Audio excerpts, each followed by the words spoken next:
A mí me gusta empezar recordando una frase que dijo un lobista de Chevron. Chevron es una multinacional petrolera de Estados Unidos, y en un foro público este lobista de Chevron dijo que no podemos permitir que pequeños países nos la jueguen así a las grandes empresas.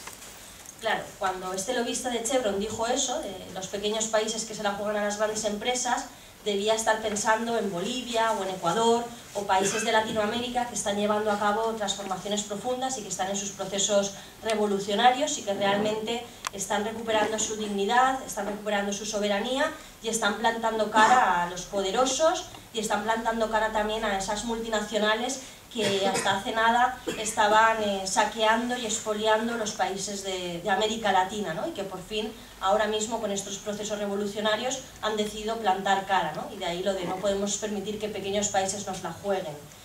Y el no podemos permitir que pequeños países nos la jueguen así a las grandes empresas debe ser también lo que ahora mismo deben estar pensando algunos después de la victoria de Syriza en Grecia, ¿no? Y es que para algunos esto de la democracia debe ser un fastidio, ¿no? De cómo es posible que dejen votar a la gente y que encima ganen los rojos.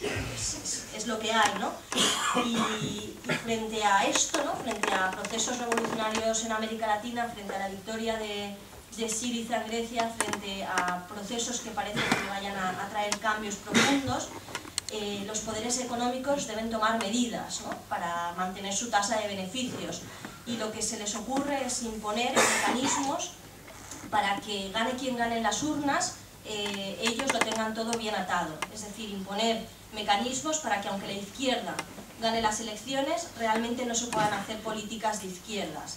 Y ahí es donde entra este tratado de libre comercio que se está negociando entre la Unión Europea y Estados Unidos. Quieren dejarlo todo atado para que gane quien gane. Bueno, solo se puede hacer aquello que ya está dentro del tratado. De hecho, si vamos al objetivo del mandato, según la Unión Europea, esto no es algo que digamos nosotras, es algo que dice la Unión Europea por escrito en el mandato, dice que el objetivo del tratado es proporcionar el mayor nivel posible de protección jurídica y de garantía para los inversores europeos en Estados Unidos y recíprocamente. Es decir, un tratado que deba permitir a las empresas privadas denunciar a las legislaciones y reglamentaciones cuando consideren que representan obstáculos para la competencia, para el acceso a los mercados públicos o para la inversión. Tal cual, esto es lo que dice la Unión Europea del objetivo del mandato. Es decir, ya lo dicen sin complejos. Lo que dicen es que es un tratado para que absolutamente nada pueda entorpecer que las empresas, las grandes empresas, las multinacionales, campen a sus anchas, tanto por Estados Unidos como por la Unión Europea. Claro, el tratado también nos lo han de vender de alguna manera, ¿no? Y de hecho ahora, bueno, desde que empezaron las negociaciones, están intentando hacer una campaña trasladándonos las supuestas bondades de este tratado y, por ejemplo, claro, nos cuentan que es un tratado que va a generar mucho empleo y mucho crecimiento económico. Obama, de hecho, al inicio de las negociaciones hizo un discurso público diciendo que se iban a aumentar las exportaciones en miles de millones de dólares, que se iban a crear cientos de miles de puestos de trabajo tanto en Estados Unidos como en la Unión Europea y que se iba a estimular el crecimiento económico. También nos presentan estudios que hablan de que se van a crear 400.000 nuevos empleos anuales en la Unión Europea y que va a haber un crecimiento del 1% de la economía en la Unión Europea. Claro, cuando nos paramos a ver de dónde salen estos estudios, nos damos cuenta que, por ejemplo, este de los 400.000 empleos anuales es un estudio hecho por el Center for Economic Policy Research, que es un estudio pagado, financiado directamente por el Deutsche Bank, por el Banco Santander y por Citigroup. Quiero decir que son estudios realmente interesados o comprados, ¿no? Hay otros estudios que son más independientes que hablan de que se va a producir en realidad una pérdida de 600.000 puestos de trabajo en la Unión Europea. Pero yo, más que ir comparando estudios, yo creo que lo mejor es comparar con otros tratados que ya se han firmado y que se están aplicando. Ahí tenemos el NAFTA, el tratado que se firmó Estados Unidos-México, que también hacían como en este, ¿no? Cuando se estaba negociando vendían las bondades del tratado y dijeron que se iban a crear 20 millones de puestos de trabajo.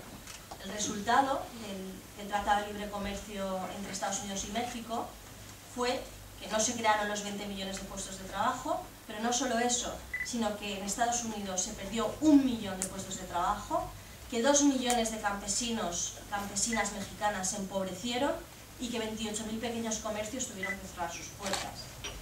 Claro, si comparamos lo que puede pasarnos aquí, pues estaríamos en esos niveles, ¿no? Luego hay que tener en cuenta que se está hablando de firmar un tratado de libre comercio con Estados Unidos, cuando Estados Unidos no ha firmado convenios de la Organización Internacional del Trabajo y cuando allí sus derechos laborales, los derechos de libertad sindical, etcétera, son mucho más bajos que los de aquí. Por tanto, el hecho de firmar el tratado puede estar suponiendo pérdida de puestos de trabajo, empobrecimiento del sector agrícola, empobrecimiento de los pequeños comercios y también una rebaja en lo que son nuestros derechos laborales, que ya están bastante tocados. Pero bueno, a mí muchas veces también cuando hablo del Tratado de Libre Comercio me gusta hacer referencia directamente a lo que dice la Comisión Europea. Y es que la Comisión Europea en su página web ha hecho un apartado que es preguntas y respuestas sobre el Tratado de Libre Comercio. Ellos se preguntan y ellos mismos se responden, ¿no? Y un poco yo os aconsejo que entréis en esa web para ver hasta qué punto llega su manipulación, ¿no? Y de hecho en la pregunta de ¿y qué beneficios puede traer el TTIP para la economía europea? Y contestan: la economía de la Unión Europea podría obtener unos beneficios de aproximadamente 119.000 millones de euros al año, lo que equivale a 545 euros extra por hogar en la Unión Europea. O sea, tienen la cara dura de decir que van a ser 500 euros extra por hogar, como si los beneficios del TTIP los fueran a repartir por cada familia, ¿no? Cuando la realidad es que probablemente sí haya beneficios con este tratado, pero que los beneficios no van a ser para las familias, sino que los beneficios van a ser para determinadas multinacionales de determinados sectores. Se están trabajando cifras, se está trabajando la cifra de que el sector del automóvil va a tener unos beneficios de 12.000 millones de euros al año de aumento, claro, porque se van a rebajar estándares medioambientales, porque se van a rebajar estándares de seguridad, se van a rebajar estándares técnicos. Entonces sí, el sector del automóvil tendrá 12.000 millones de euros más de beneficios. La industria química, 7.000 millones de euros más anuales de beneficios. Por lo mismo, porque se aumentarán las patentes, porque se bajarán regulaciones. La industria alimentaria también, 5.000 millones de euros de beneficios más al año. Pero la industria alimentaria no va a ser el pequeño agricultor, van a ser las multinacionales de la agroalimentación que, pues que van a introducir los transgénicos o que ya se van a quitar muchas regulaciones sobre el etiquetado. Claro, ahí es donde van a estar los beneficios de este TTIP. Yo no niego que vaya a haber beneficios. Ahora bien, los beneficios no van a ser 500 euros por hogar, los beneficios van a ser para las multinacionales de estos sectores. Y es que al final este tratado está diseñado por ellos y para ellos. O sea, y de hecho se está negociando absolutamente en secreto. Este tratado no abre telediarios ni está en las portadas de los periódicos, porque la estrategia es esa, que no nos enteremos de lo que están negociando, porque sin duda si el pueblo se entera de lo que se llevan entre manos, habría mucha más oposición en las calles a este tratado. Y se está negociando tan en secreto que ni siquiera las parlamentarias de Europa tenemos acceso a la documentación. Es más, han habilitado en el Parlamento Europeo una reading room, una sala de lectura, donde se supone que ahí dentro están los documentos de las negociaciones. Y resulta que a esa sala de lectura ni siquiera podemos entrar todas las diputadas. Solo puede entrar una persona por cada grupo parlamentario, que son los que están en la Comisión de Comercio Internacional y que son titulares. Es decir, apenas una decena de personas pueden acceder a la sala de lectura de estos documentos. Y es más, es que a la sala de lectura ni siquiera pueden entrar, no pueden hacer copias de los documentos, no pueden hacer fotos de los documentos, ni siquiera pueden copiar los documentos, ¿no? O sea que nada, hay que fiarse de lo que puedan leer y de su memoria para lo que puedan contarnos, ¿no? Y el secreto es tal que el jefe de los negociadores de la Unión Europea, que es el señor Ignacio García Bercero, además es español. Cuando empezaron las negociaciones, le envió una carta a su homólogo norteamericano, al jefe de los negociadores de Estados Unidos, para asegurarle que los documentos de negociación, las actas de las reuniones, los documentos que se van pasando, iban a estar censurados al público durante 30 años. O sea, van a ser documentos clasificados durante 30 años. Igual de aquí 30 años nos enteramos de que estaban negociando, ¿no? Y se está haciendo sin ninguna participación de la sociedad civil organizada. De hecho, de las 566 reuniones que han mantenido los negociadores con gente, ¿no? Al final 520 han sido con grandes empresas y multinacionales, con los lobbies. O sea, el 92% han sido con lobbies de las multinacionales. Prácticamente no ha habido reuniones ni con sindicatos, ni con ONGs, ni con plataformas ecologistas, ni con movimientos sociales, absolutamente nada. Solo se reúnen con las multinacionales de determinados sectores, ¿no? Por eso digo que ha sido diseñado por ellos y para ellos, y hasta tal punto que la Defensora del Pueblo de la Unión Europea, que desde luego no la podemos tachar de radical de izquierdas, ni muchísimo menos, hasta la Defensora del Pueblo hizo un informe con unas recomendaciones sobre el tratado exigiendo más transparencia y más información a la ciudadanía, ¿no? Mirad si era escandalosa la situación que hasta hemos llegado a ese punto, ¿no? Y es un tratado que es un paso de gigante más en las políticas neoliberales que nos están aplicando, y que se hace sin duda para beneficiar a las multinacionales, a las corporaciones transnacionales, tanto europeas como de Estados Unidos, que lo que quieren es expandir su acceso a los mercados y eliminar todas aquellas normativas que les molestan a la hora de seguir incrementando sus ganancias, ¿no? Y de hecho el anterior comisario de Comercio de la Comisión Europea, el señor De Gucht, dijo claramente cuando empezaron las negociaciones que el objetivo del TTIP es eliminar normativas a ambos lados del Atlántico para que las empresas puedan operar libremente. O sea, eliminar todas aquellas normativas que les molesten. Esto es lo que conocemos como la convergencia reguladora. Es decir, que al final haya unas mismas normativas a los dos lados del Atlántico, y que estas normativas sean lo más, digamos, laxas posibles para que no molesten a las multinacionales. En ese sentido, la eliminación de normativas va a afectar, por ejemplo, a la seguridad alimentaria, y de hecho habréis oído hablar que uno de los peligros que tenemos es la entrada de productos transgénicos. De hecho, en estos momentos el 70% de los productos que se venden en un supermercado en Estados Unidos ya son organismos modificados genéticamente, y con la firma de este tratado, si al final se firma, esperemos que no, también tenemos el peligro de que los transgénicos entren en nuestros supermercados. De los pollos tratados con cloro, el 90% de los pollos que se venden en Estados Unidos son tratados con cloro.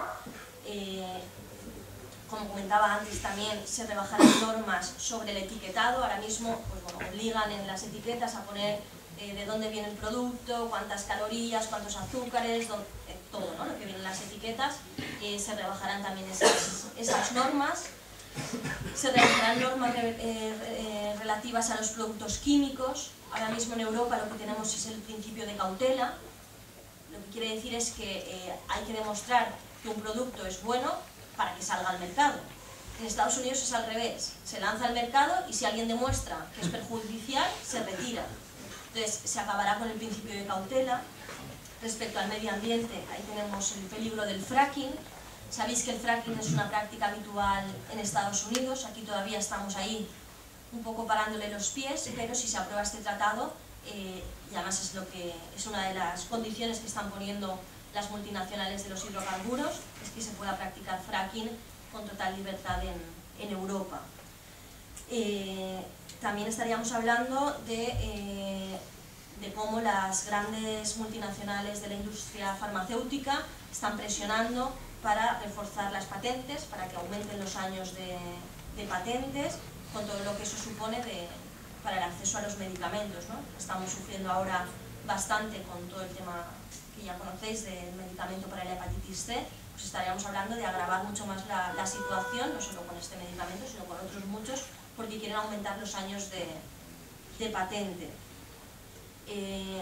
Afectaría también al sector agrario en el sentido de que quieren llevarnos hacia un modelo como el de Estados Unidos, donde estamos hablando de grandes explotaciones, todo en manos de la agroindustria. De hecho, Monsanto, que yo creo que muchos conocéis, bueno, pues es también de los que están detrás de este tratado, ¿no? Estaríamos hablando de que nos afectaría también a los servicios públicos. En estos momentos, educación, sanidad, bienestar social son un mercado realmente muy suculento para las empresas privadas y pretenden que con este tratado se abra también el mercado de lo que ahora son nuestros servicios públicos, ¿no? Esto sería, bueno, pues así como un repaso rápido de todos los ámbitos a los que puede afectar el tratado por toda la eliminación de normas y de regulaciones.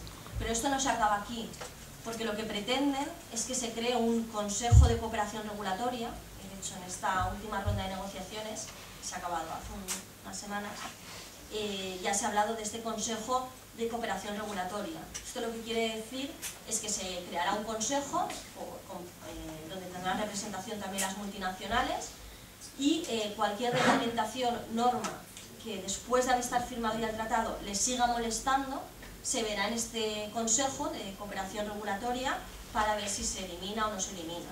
Es decir, que esto no se acabaría con la firma del tratado, que luego nos dejarían con ese Consejo para que cualquier regulación o normativa pasara por ese Consejo y que las multinacionales dijeran si les va bien o no les va bien.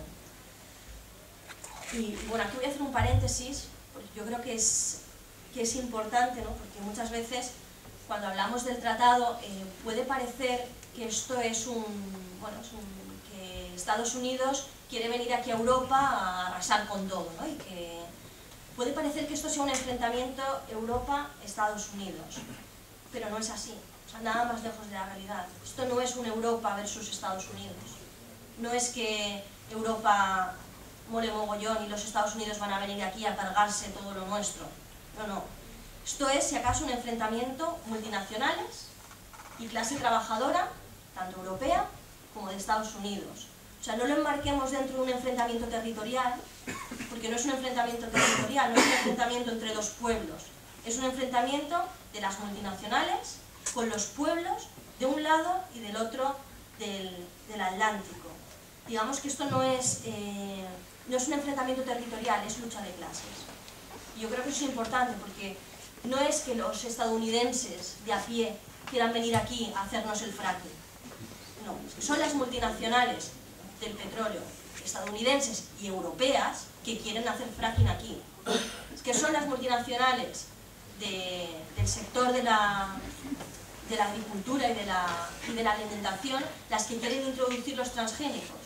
No son las familias norteamericanas que quieren que aquí comamos transgénicos. Entonces yo creo que eso hay que tenerlo en cuenta, porque también para luchar contra este tratado necesitamos una alianza de clase. Necesitamos una alianza de clase también con los trabajadores y trabajadoras de Estados Unidos, que también van a salir perjudicados con este tratado, y de hecho hay regulaciones que allí son mucho más estrictas que aquí, que también que las multinacionales europeas también quieren eliminar. Allí, cuando saltó todo el escándalo de Goldman Sachs, etc., hicieron regulaciones financieras mucho más potentes que las de aquí, que no se ha hecho prácticamente nada. También los bancos europeos quieren que se acabe con eso. También, por ejemplo, tienen allí programas como el Buy America, que son programas donde se prima que se compren productos locales. Claro, las multinacionales europeas también quieren acabar con esa regulación en Estados Unidos para poder acceder a ese mercado. Por lo tanto, no es un Estados Unidos-Europa, sino que son las multinacionales de los dos sitios contra los respectivos pueblos, ¿no? Y sin duda, este tratado lo que supone es un ataque a pilares básicos, un ataque a la democracia, ¿no? Y a la soberanía popular. Y como decía al principio, sobre todo el objetivo del tratado es que no se puedan hacer políticas de izquierdas, gane quien gane en las urnas. Y para eso introducen el mecanismo, el ISDS, que es el mecanismo de resolución de conflictos multinacionales estados, son los llamados tribunales de arbitraje. ¿Qué es esto? Los tribunales de arbitraje son organismos privados donde una multinacional puede denunciar a un estado si piensa que una de las leyes que ha sacado le perjudican sus beneficios. ¿Vale? Estos tribunales ya existen, ya están operando en el marco de otros tratados que ya se han firmado. Y por poner algunos ejemplos para que entendamos cómo funcionan, por ejemplo, Egipto. Egipto, después de lo poco bueno que al final quedó de la primavera árabe, es que consiguieron aumentar el salario mínimo interprofesional de 400 a 700 libras, que en euros es nada, vamos, de 41 a 72 euros. Entonces, como Egipto tiene firmado un tratado de inversiones con Francia, una multinacional francesa denunció esta subida del salario mínimo interprofesional porque entendía que, claro, ahora tenía que pagar más a sus trabajadores en Egipto y eso le perjudicaba en su tasa de beneficios. Entonces demandó a Egipto por esta subida del salario mínimo. Por poner otro ejemplo, Philip Morris, la multinacional del tabaco, cuando Uruguay sacó unas leyes antitabaco, supongo que parecidas a las de aquí, ¿no?, de prohibición de fumar en determinados espacios, de etiquetados, advirtiendo del peligro del tabaco, Philip Morris denunció estas leyes, denunció al gobierno de Uruguay y les pide 2.000 millones de dólares de indemnización. O, por ejemplo, cuando Alemania decidió recortar en energía nuclear, una energética sueca, Ventafall, denunció también a Alemania y les pide 3.700 millones de euros porque habían invertido en energía nuclear en Alemania y ahora se veía perjudicada en sus beneficios. Es decir, que permiten denunciar leyes que democráticamente saca un gobierno que ha sido legítimamente elegido en las urnas. Y de hecho los países que más demandas están recibiendo en tribunales de arbitraje son países como Venezuela, como Ecuador o como Argentina. Argentina, después del Corralito, hizo una serie de leyes y recibió más de 40 demandas. Las demandas vienen, claro, de empresas de países, de Estados Unidos, de Canadá, de Francia o del Reino Unido, ¿no? Yo creo que esto es una de las cuestiones más peligrosas de todo el tratado, ¿no? Porque ¿qué gobierno se va a atrever a sacar una ley que vaya en contra de las multinacionales si luego la multinacional les va a demandar y van a verse obligados a pagar demandas millonarias a las que no van a poder hacer frente, ¿no? ¿Y qué dice la Comisión Europea sobre los tribunales de arbitraje? Pues vamos a la página web esta de preguntas y respuestas y hay una pregunta y es ¿por qué la Unión Europea incluye el ISDS, o sea, el mecanismo de resolución de litigios entre inversores y Estado? Y la respuesta es, y la voy a leer porque es de escándalo, vamos. Dice: si bien la Unión Europea y los Estados Unidos son economías desarrolladas, los inversores pueden encontrarse con problemas que afecten a sus inversiones y que los sistemas jurídicos nacionales no siempre puedan abordar con eficacia. Por ese motivo creemos que incluir en el TTIP disposiciones para proteger a los inversores aporta un claro valor añadido. O sea, para empezar, ya están poniendo en duda los sistemas judiciales de cada Estado. Ya están diciendo que, bueno, que puede que no respondan bien. Lo cual, ya que la Comisión Europea ponga en duda los sistemas judiciales de los Estados miembros, cuidado. Pero es que además luego pone un ejemplo y dice: un gobierno podría expropiar a un inversor, por ejemplo, mediante la nacionalización, o adoptar leyes para que su inversión pierda todo su valor sin abonarle ninguna indemnización.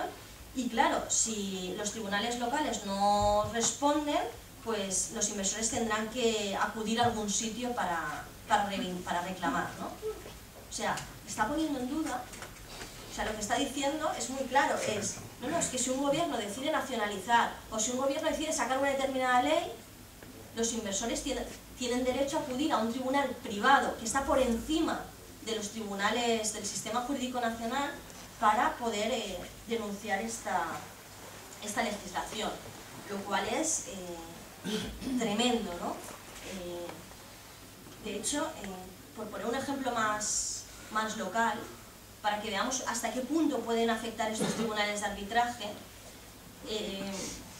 Si en las próximas elecciones municipales, ¿vale?, pongamos que Izquierda Unida gobierna en el Ayuntamiento de Cieza y decide recuperar para lo público un servicio que esté privatizado, yo no sé, el agua, no sé si aquí está privatizada, vale, pues decide retornar a lo público el servicio privatizado del agua.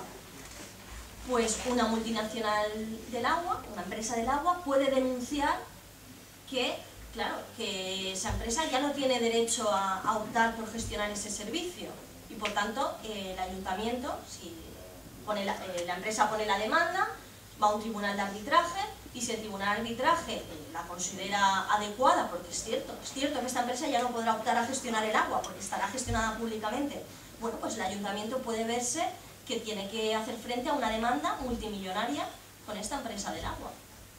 O sea, hasta ese punto estamos hablando. Por eso cuando a veces nos dicen, no os preocupéis, que el tratado no va a afectar a los servicios públicos. Sí que va a afectar, porque están estos tribunales de arbitraje que permiten que cualquier empresa denuncie a un Estado o a una administración si piensa que va a salir perjudicada con una ley o con una medida, ¿no?, que se tome. Por eso digo que atención a estos tribunales de arbitraje, ¿no? Y bueno, por ir acabando y así damos un poco de tiempo para que pueda haber unas intervenciones y tal, yo creo que tiene que quedar claro que esto no es solo un proyecto económico, esto es un proyecto político de una élite transatlántica con la finalidad de revertir todo aquello que se ha conseguido en materia social y que les permita aumentar sus beneficios, que se está haciendo además con la complicidad de los partidos del régimen, en el caso del Estado español. De hecho, es muy curioso, ¿no? Bueno, en Europa lo están impulsando el tripartito que gobierna Europa, conservadores, socialdemócratas y liberales, son los que están impulsando este TTIP, los tres juntos de la mano. En el Estado español, por ejemplo, el 13 de junio de 2013, presentaron en el Congreso de los Diputados una proposición no de ley, firmada por el Grupo Parlamentario Popular y por el Grupo Parlamentario Socialista, los dos juntos, sobre recomendaciones para el Consejo Europeo. Y el sexto punto era apoyar un rápido comienzo de las negociaciones de un acuerdo de libre comercio entre Estados Unidos de América y la Unión Europea. Quiero decir que es Grupo Socialista y Grupo del Partido Popular. Los dos grupos presentaron esta proposición no de ley en el Congreso de los Diputados, o sea, ya pidiendo las negociaciones y que se firmara rápidamente este tratado. Es más, Izquierda Unida presentamos en el Congreso de los Diputados una proposición no de ley, pidiendo que se hiciera un referéndum entre la ciudadanía sobre el tratado para ver si la ciudadanía estaba de acuerdo o no en que se dieran las negociaciones y en que se estuviera negociando este tratado. Bueno, pues se opusieron a que hubiera un referéndum Partido Popular, Partido Socialista, Convergencia y Unió, Partido Nacionalista Vasco y UPyD. Votaron en contra de que se produjera esta consulta popular sobre el tratado. De todas maneras, tampoco quiero acabar así con esta sensación de negativa o de derrota, porque ni muchísimo menos. Hay que decir que se están organizando movilizaciones. La campaña estatal No al TTIP está haciendo un trabajo impresionante. Organizaciones como Ecologistas en Acción o como ATAC están también llevando a cabo una campaña de movilización. Para el 18 de abril tenemos movilizaciones a nivel de toda Europa en las grandes ciudades, porque entendemos que este tratado se tiene que parar y que este tratado solo se puede parar de una manera, y es con la movilización en la calle, es organizándonos, es participando de esas concentraciones, de esas manifestaciones, es participando o creando en cada municipio las plataformas contra el TTIP. Y sin duda también ahora se abre una puerta un camino de esperanza después de la victoria de Syriza en Grecia, que esperamos que esa victoria de Syriza en Grecia nos contagie al resto de países europeos y seamos capaces de dar esa batalla y que este TTIP no vea la luz, pero sobre todo tengamos en cuenta que no hay que parar solo el TTIP. Parar el TTIP es importantísimo, pero no es solo el TTIP. El TTIP forma parte de las políticas del capitalismo y por tanto hay que parar el TTIP, pero sobre todo hay que parar el neoliberalismo, hay que parar estas políticas salvajes del sistema capitalista, porque si no corremos un serio peligro, y es que al final no se pare el TTIP, pero que las políticas que pretenden aplicarnos nos las apliquen por otra vía, ¿no? Por tanto, la lucha contra el TTIP se enmarca dentro de esta lucha que tenemos contra el sistema capitalista y por construir una Europa de justicia social, una Europa socialista y una Europa del reparto de la riqueza.